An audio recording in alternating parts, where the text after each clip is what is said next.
As Aventuras de Pinóquio, de Carlo Collodi. Capítulo 3. Geppetto, chegando em casa, logo começa a fabricar o seu boneco e lhe dá o nome de Pinóquio. Primeiras travessuras do boneco.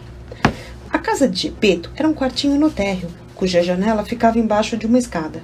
O mobiliário não podia ser mais simples. Uma cadeira ruim, uma cama não muito boa e uma mesinha toda estragada. Na parede dos fundos via-se uma lareira acesa, mas o fogo era pintado, e de perto do fogo, também pintada, havia uma panela que fervia alegremente e soltava uma nuvem de fumaça, que parecia fumaça de verdade. Assim que entrou na casa, Geppetto logo pegou as ferramentas e começou a entalhar e a fabricar seu boneco. Que nome vou dar-lhe? Pensou consigo. Quero chamá-lo Pinóquio. Esse nome vai trazer-lhe sorte. Conheci uma família de Pinóquios. Pinóquio o pai, Pinóquio a mãe e Pinóquios os meninos. O mais rico deles pedia esmola. Assim que encontrou um nome para seu boneco, começou a trabalhar com afinco e logo lhe fez os cabelos, depois a testa, depois os olhos. Feitos os olhos, imaginem a surpresa quando percebeu que eles se mexiam e o fitavam obstinadamente. Geppetto ficou quase chateado vendo aqueles dois olhos de madeira que observavam e disse num tom ressentido: "Olhões feios de madeira, por que estão olhando para mim?" Ninguém respondeu. Então, depois dos olhos, fez-lhe o nariz, mas o nariz, recém-feito, começou a crescer. E cresce. Tornou-se, em poucos minutos, um narigão que não acabava mais. O pobre Geppetto esforçava-se para recortá-lo. Mas quanto mais ele o recortava e o encurtava, mais aquele nariz impertinente espichava. Depois do nariz, fez-se a boca. A boca nem estava terminada e começou logo a rir e caçoar. "Pare de rir", disse Geppetto, ofendido, mas foi como falar com uma parede. "Pare de rir, estou dizendo", gritou com voz ameaçadora.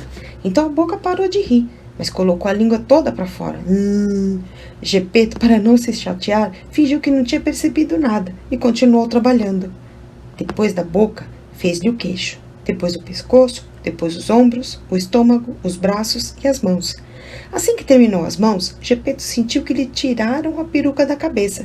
Virou-se para cima e o que viu? Viu a sua peruca amarela nas mãos do boneco.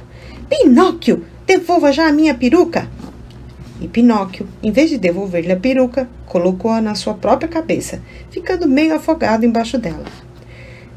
Ao ver aqueles modos insolentes e zombadores, Geppetto fez-se triste e melancólico, como nunca estivera antes na vida, e virando-se para Pinóquio disse: "Menino maroto, você nem sequer está terminado e já começa a faltar ao respeito para com seu pai?"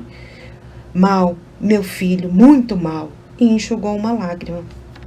Faltava-lhe ainda fazer as mãos e os pés. Quando Geppetto terminou de fazer-lhe os pés, sentiu que um chute o acertara na ponta do nariz. "Eu mereço", disse consigo. "Devia ter pensado nisso antes. Agora é tarde." Depois pegou o boneco por baixo dos braços e o colocou no chão, sobre o piso do quarto, para fazê-lo andar. Pinóquio tinha as pernas enrijecidas e não sabia mexer-se, e Geppetto o conduzia pela mão para ensinar-lhe a dar um passo após o outro. Quando as pernas ficaram mais soltas, Pinóquio começou a andar sozinho e a correr pelo quarto, até que, atravessando a porta da casa, pulou para a rua e fugiu. E o pobre Geppetto corria atrás dele sem conseguir alcançá-lo, porque aquele travesso do Pinóquio andava aos pulos como uma lebre, e batendo os seus pés de madeira no lajeado da rua, fazia uma barulheira como 20 pares de tamancos de camponeses. Pega ele!" gritava Geppetto, mas as pessoas que estavam na rua, vendo aquele boneco de madeira que corria como um corcel, paravam encantadas para olhá-lo. E riam, que nem dá para imaginar.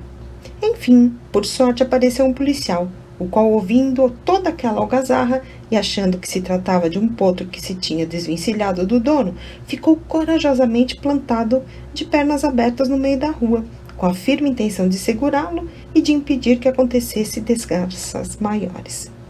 Mas Pinóquio, quando de longe reparou no policial, que tomava a rua toda, inventou de passar de surpresa entre as pernas dele, mas falhou. O policial, sem nem ao menos se mexer, agarrou-o tranquilamente pelo nariz. Era um narigão desmedido, que parecia feito de propósito para ser agarrado pelos policiais, e o entregou nas mãos do próprio Gepeto, o qual, a título de reprimenda, queria dar-lhe logo um puxãozinho de orelhas. Mas imaginem como ficou quando, ao procurar as orelhas, não conseguiu encontrá-las. E sabem por quê? Porque na pressa de esculpi-lo, tinha esquecido de fazê-las.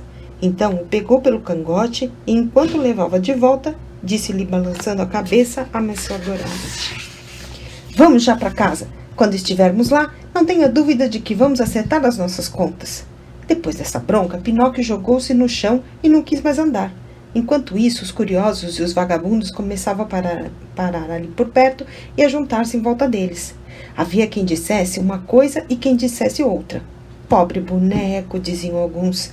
Tem razão de não querer voltar para casa. Sabe-se lá que surra ele levaria daquele malvado do Gepeto? E os outros acrescentavam maliciosamente: Aquele Gepeto parece um cavalheiro, mas é, na verdade, tirano com as crianças. Se deixarem aquele pobre boneco em suas mãos, é bem capaz de fazê-lo em pedaços. Afinal, tanto disseram e tanto fizeram que o policial deixou Pinóquio em liberdade e levou para a cadeia o pobre do Gepeto, que, sem palavras para se defender naquela hora, chorava como um bezerrinho e, ao encaminhar-se para a cadeia, gaguejava soluçando: Meu filho desgraçado! E pensar que tive tanto trabalho para fazer dele um bom boneco! Mas bem feito, eu devia ter pensado nisso antes.